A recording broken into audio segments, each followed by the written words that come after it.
जय शंकर की सारा ने।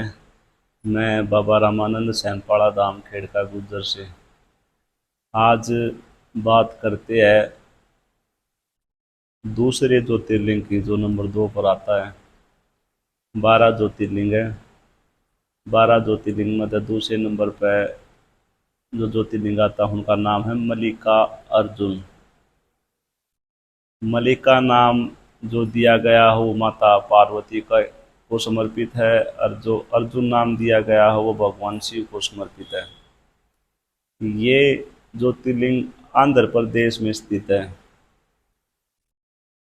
और इस ज्योतिर्लिंग के दर्शन करने से मोक्ष की प्राप्ति होती है। इसकी जो शिव पुराण में व्याख्या है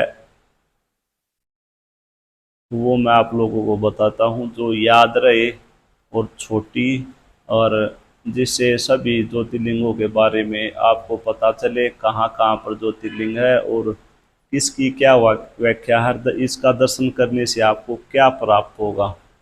और इसीलिए मेरा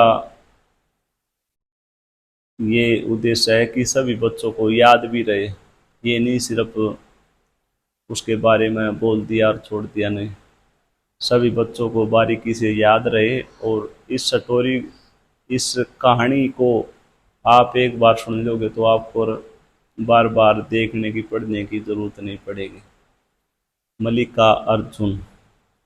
मल्लिका अर्जुन ज्योतिर्लिंग आंध्र प्रदेश में आपने सुनी होगी व्याख्या। शिव पुराण में जो इसके बारे में बताया गया है मैं आप लोगों को उसके वो बताता हूँ।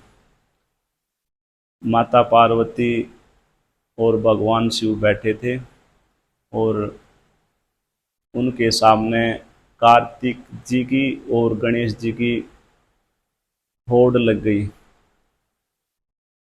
कि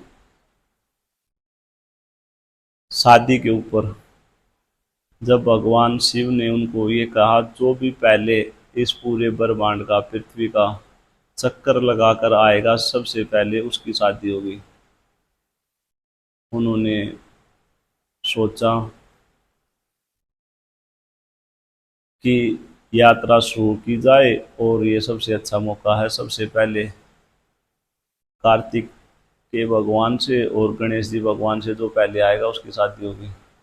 कार्तिक भगवान अपने वाहन मोर को लेकर पृथ्वी का चक्कर लगाने के लिए चले गए, और जो गणेश जी थे उन्होंने उनकी सवारी मूषक है, जो हम चूहा बोलते हैं, उस पर बैठकर और बोले कि मेरे लिए माता पिता ही सब कुछ है, यही मेरे ब्रह्मांड है, यही मेरी संरचना, सब कुछ यही है। मैंने इन्हीं की परिक्रमा कर दी और मेरे लिए यही ये सब कुछ है। फिर भगवान शिव ने खुश होकर उनकी शादी कर दी। और भगवान कार्तिकेय जब पृथ्वी का चक्कर लगाकर आए वे इस बात से बहुत नाराज हुए।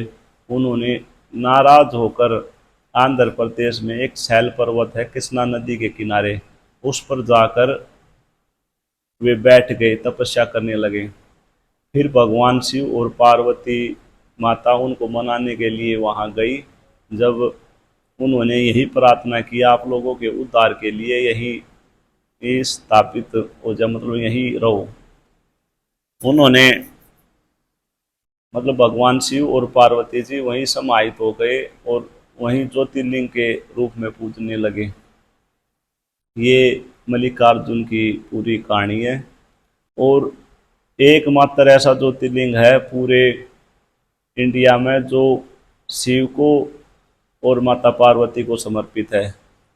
माता पार्वती का ये शक्तिपीठ है, और शक्तिपीठ ब्रह्मा देवी शक्तिपीठ, जो देवी का नाम है ब्रह्मा है, इसका शक्तिपीठ। और शक्तिपीठ अपने पूरे इंडिया में और टोटल 51 बताए गए हैं, पर एक पाकिस्तान में भी है, एक बांग्लादेश में भी है। दो ज्योतिर्लिंग इंडिया से बाहर है, वो शक्तिपीठ, दो शक्तिपीठ इंडिया से बाहर है, पाकिस्तान में और बांग्लादेश में। और 49 शक्तिपीठ इंडिया में है। और ये मल्लिकार्जुन ज्योतिर्लिंग की पूरी कहानी है जो आपको याद रहे। और यहाँ पर जाने से इस ज्योतिर्लिंग के दर्शन करने से आपको मोक्ष की प्राप्ति होगी। ये आंध्र प्रदेश के अंदर स्थित है, कृष्णा नदी के किनारे। जय शंकर।